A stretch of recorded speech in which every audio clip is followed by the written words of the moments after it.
And tonight, a group of people are gathered at Lake Merritt in Oakland for a vigil to pay tribute to the Palestinian lives lost in Gaza.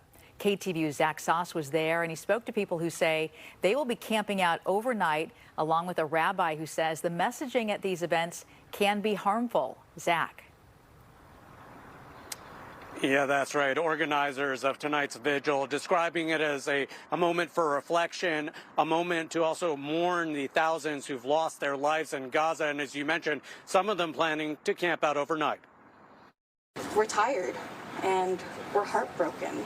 A small crowd gathered for an all-night vigil Thursday night across from Lake Merritt in Oakland, reflecting on the more than 20,000 Palestinian lives lost in Gaza amid the ongoing conflict with Israel. I have family in Israel. I have, family that died in the Holocaust, and I think it's easy for me as a Jew to see that this is a genocide happening. Calls by those attending for a ceasefire. We hope Joe Biden is listening and that he can end this genocide with one phone call. This as Israeli forces continue to strike the region, responding to an October 7th attack by Hamas militants that left more than 1,200 Israelis, mostly civilians, dead, more than 200 others at the time taken hostage. Certainly, you're condemning the actions of the Israeli forces.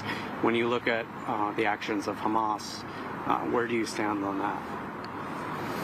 I believe that people who are under occupation have a right to resist.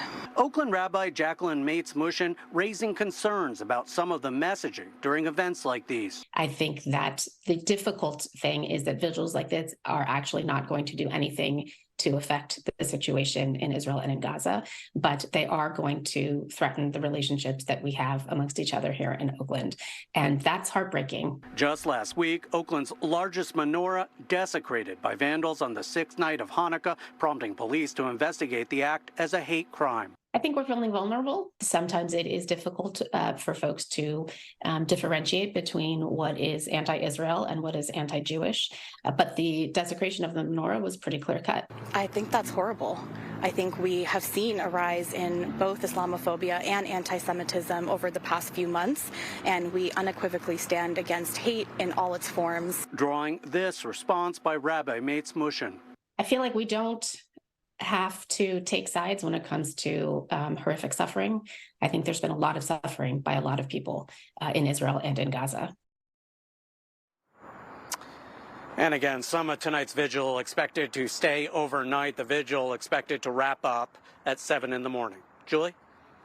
Zach Sauce reporting live for us tonight in Oakland. Zach, thank you.